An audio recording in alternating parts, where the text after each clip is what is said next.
Good afternoon everyone, welcome to the weekly Purple Penny coin news video. I hope everyone has had a happy and safe week and a fun time with their hobby. Our week last week was extraordinarily busy. Saturday was probably our busiest Saturday ever in the shop. Lots of regulars, which was fantastic, and a bunch of new people, which is also good too, and 3 or 4 groups of families with young children. We always try to encourage young children when they come into the shop and give them a few free world coins or some free pennies or something like that to get them interested in the hobby. It is a bit of an older person's hobby, and all of us should do our best to encourage children to get into it. Lots of buying last week. If you follow us on Facebook, you would have seen a number of gold coins that have come in the last 7 days. I don't know where they're all coming from or why, but you know, there's no complaints. I love seeing coins I haven't seen before, and we showed a large Peruvian gold coin and a couple of US gold coins, and they're not types that I've seen before. And the coin collector in me is always pleased to see them. So hello Alex and Matt and Clay, Gary, Ogie, Werner, Trina, Rob and Mike. So news this week, it's we've just gone to a new mouse today, and it's double click is a bit odd. So last month we talked about the October Royal Australian Mint releases, and of course there's 3 separate $2 products in there, so there's a lot of interest out there in collector land, as you'd imagine. The Mint is experiencing some challenges at the moment because of the lockdown in Canberra, so they're pre-warning us that the shipping of the October releases will not only be delayed, but it will likely be in several stages. At the moment it only looks like the RSPCA boxes and coins will be here on release day being the Thursday the 7th of October. I don't know if it's Thursday the 7th of October. If I've got that date wrong, I apologise. And all the other products will arrive in stages over the weeks following that. So you know, the products that people are really keen on, of course, is the Ambulance $2 rolls and C Mint marks. They will not be available on release day. We're still working through our allocations and deciding whether we'll put any up on our website or not. The release time has been set by the Mint for it's not the first time, but for the first time for general release products, it's 8:30 AM Eastern on Thursday the 7th of October, so the products won't be available on our website at midnight like they usually are. So just do keep that in mind. So a couple of interesting bits of coin news during the week. Well, before we get on to that, yeah, I'll just respond to a question there. Mike says the amount of new coins this month was always going to be a challenge for the Mint. I think the challenge, Mike, and this comes directly from a manager at the Mint that spoke to us last week, is that they don't have enough employees at the Mint at the moment to be able to package things up and get them out, and that's because of the restrictions that the Canberra government has placed on businesses operating in Canberra at the moment. So and then you've got that disjoint between the admin staff who are all working from home and the shipping staff, those of them that can go into the Mint. So you know, everything is just taking longer, and I do sympathise for them with them because of that. So that's the main reason for the problems. Shell asks 8:30 AM Eastern. What time is that here in Adelaide? That's 8 o'clock. Shell, the Eastern's half an hour in front of us. Right, so a couple of interesting things popped up in the news this week, and I just will apologise if we've dropped out. I'm just seeing some issues here, but let's just keep going. Firstly, there was an Irish bar worker who they must have had a less than happy termination of their employment, and they were chasing their last 2 weeks paycheck, and obviously their boss wasn't entirely happy with them and paid them their 355 euros in 5-cent euro coins, and that's 7,100 coins. There was a picture up with the news article of a bucket full of coins. A really unpleasant act, I guess, on behalf of the employer, making some sort of point there. And whenever this sort of thing happens, it's interesting to just think about what the laws say here in Australia about paying for things in large amounts of coins. Now, there's no law that says that you can't pay with a large amount of coins here in Australia, but the person that you're paying does have the right to refuse. So, what is that? So for 5-cent, 10-cent and 20-cent pieces, or any combination thereof, someone has the right to refuse any more than $5 of those. And that's 50 cents as well, so that's 5-cent, 10-cent, 20-cent and 50-cent. Any combination of those with more than $5, the retailer or person you're paying has the right to refuse more than $5 worth of those. And for $1 and $2 coins, it's more than $10 face value, 10 times face value. So yeah, it's interesting here that you do have the right to refuse large amounts of coins like that, and it's interesting that people around the world are childish enough to make a point by paying someone with large amounts of coins like that. So yeah, there you go. And the last one here is a story that Catherine dug up this week. It's very interesting, actually. It was about a Danish metal detectorist that is rather new to the hobby, and he's detected more than 1 kilo of Viking gold in a friend of his field. Which, 1 kilo of gold, I'm not exactly sure what the gold price is at the moment, but 1 kilo of gold would be northward of 80,000 Australian dollars, I would have thought, probably more than that. And I did grab a picture, thanks to CNN, for this picture. We'll just bring that up here. So there's some items there. So they were mostly pieces of broken jewelry and broken pendants and things like that. Pretty remarkable discovery. Apparently the gentleman who found them sent through a few pictures of the items through to a university, and the university person who saw them almost fainted when they saw what they'd found. So that's a pretty remarkable metal detecting find there. So right, just a couple of comments here. Yes, Trina, that 7,100 5-cent euro coins, that's a fair bit of noodling that you could get done there. Hello, Peter. And Gary Tate says that he's seeing more and more transactions up north with large coins. So Gary, I just wonder, is that the supermarkets refusing transactions with coins, or is that people paying transactions with coins? It'd be interesting to know that. I should just say that here in the shop, if you want to pay with coins, by all means feel free. We will accept any amount of coins as long as you help us count them. So Matt says 1 kilo of gold is about $78,000, so I was close with the $80,000 estimate there. G'day Ben, how are you? So I've got 2 topics this week, but I thought I should do one of them on a coin, because I do like to share something about a coin. So today I'm just talking about these jiggers here. It's a Great Britain trade dollar. So a trade dollar is another one of these coins that traces its lineage back to Mexican 8 reals.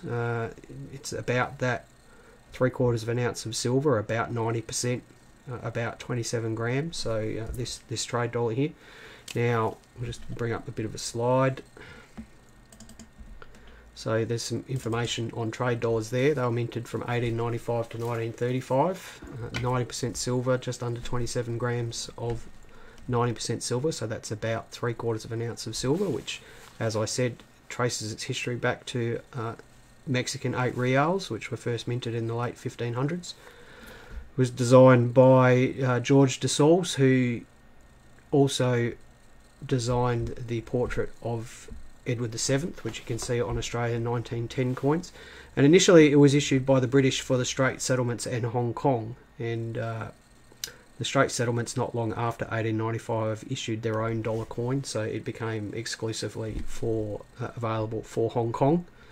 Now, why am I bringing these coins up? They're a favourite of mine, firstly, and they are in high grade, very hard to find, and if you do see them, they are well worth looking for.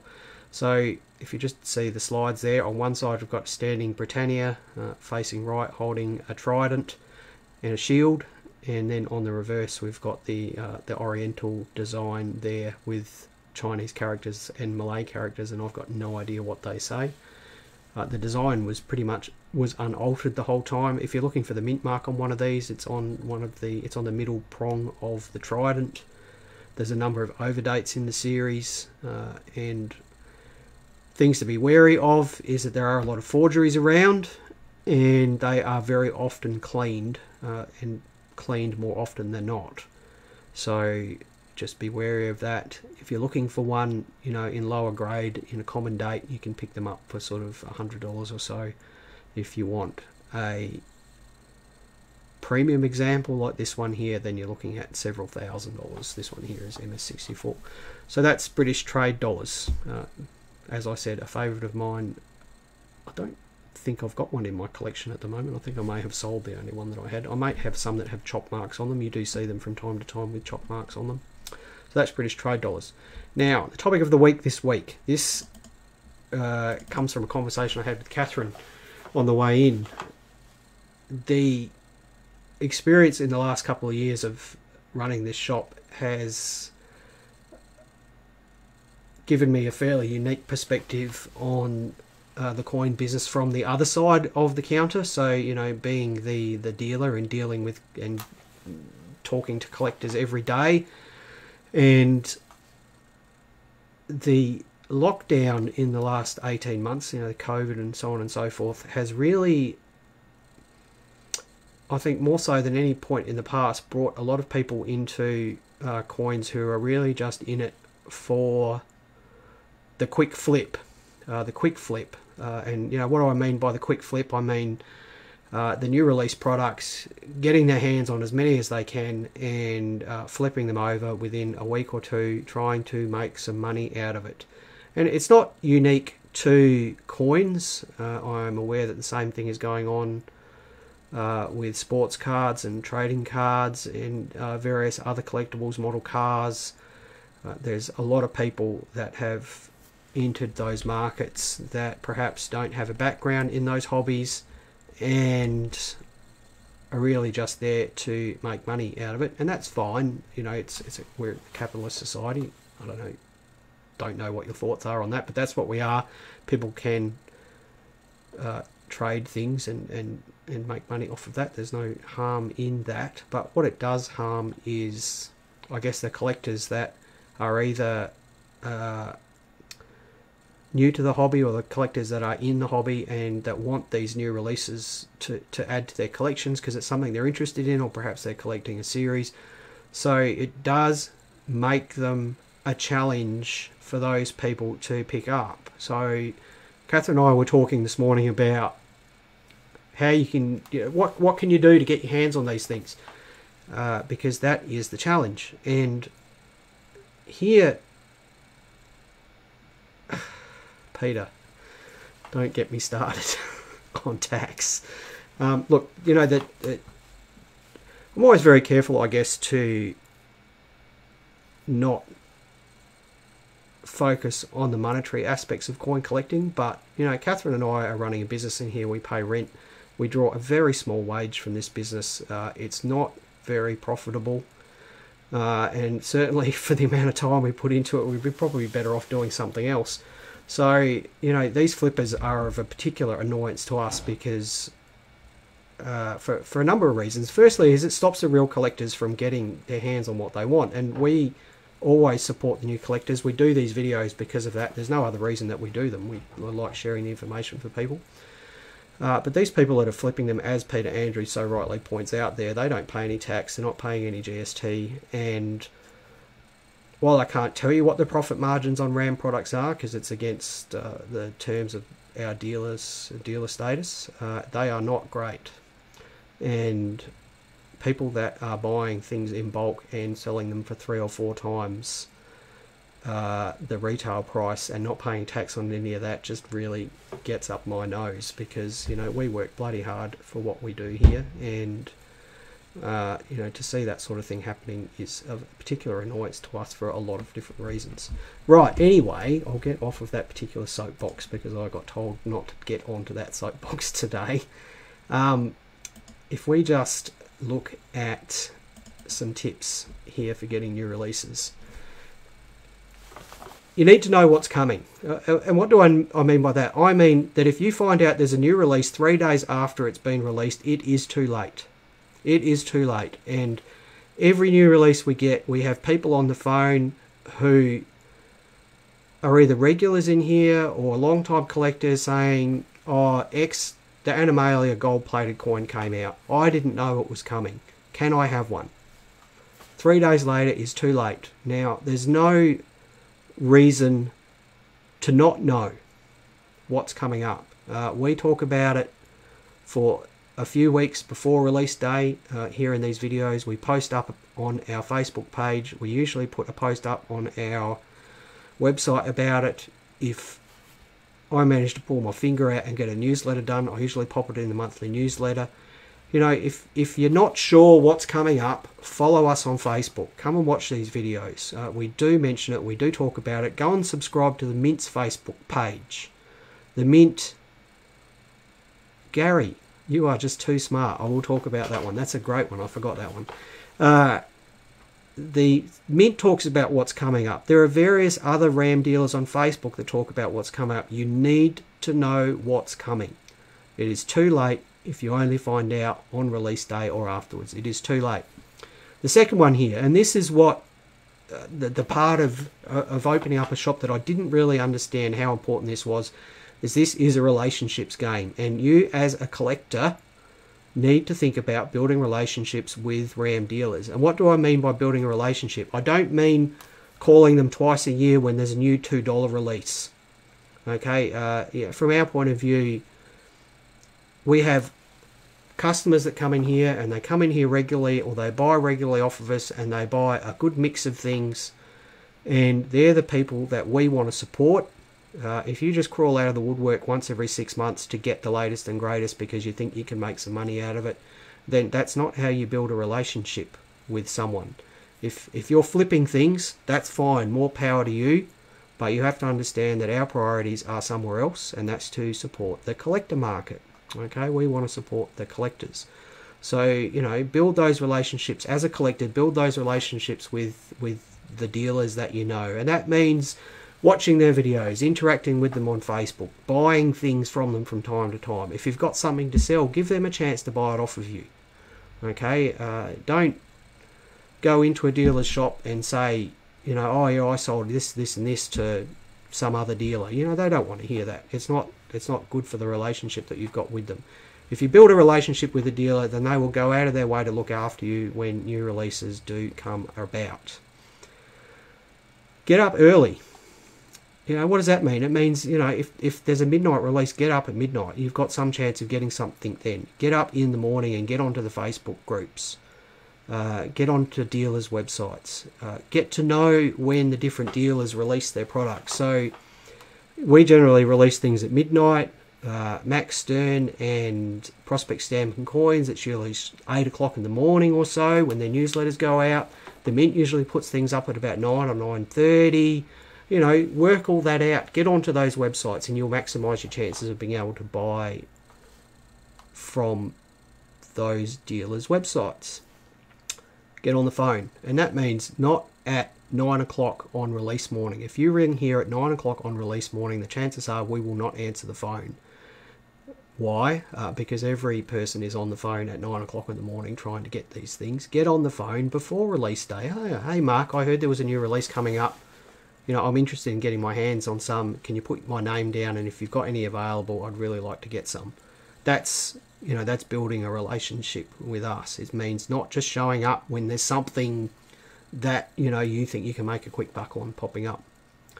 And then the second to last one here, because I've missed one off that Gary Tate brought up, is taking a risk.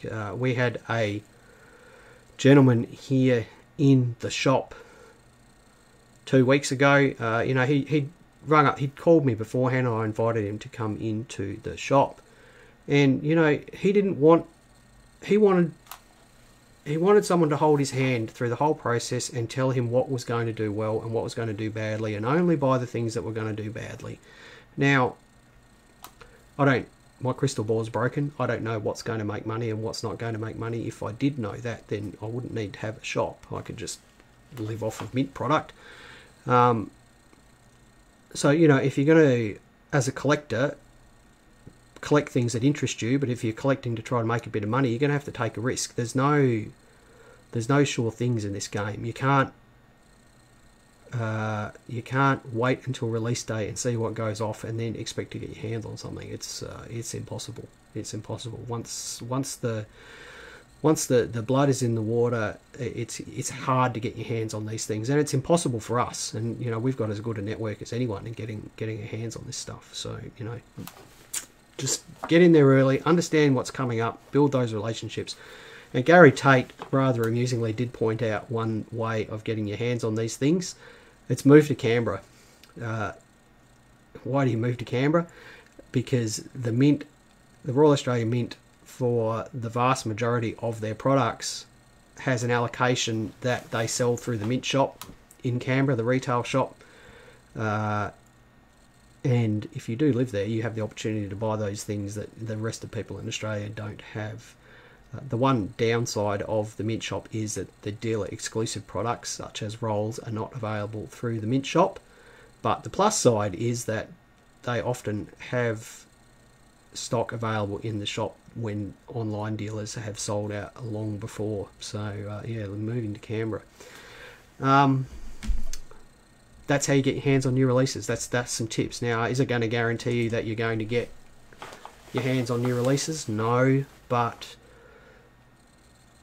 arming yourself with knowledge, building relationships with people, actually going that extra mile on release day and hunting down different websites and Facebook pages and things like that, and there's a good chance you'll get your hands on these things. There's no point at lunchtime on release day going, well, I'm trying now. It's too late. It's too late. Lunchtime is too late. Right, that's it. Chris Darla says it's taken the joy out of collecting, especially if you're doing it for the love of the coins and don't have a lot of money. Yes, I agree. I agree 100%. I couldn't agree anymore.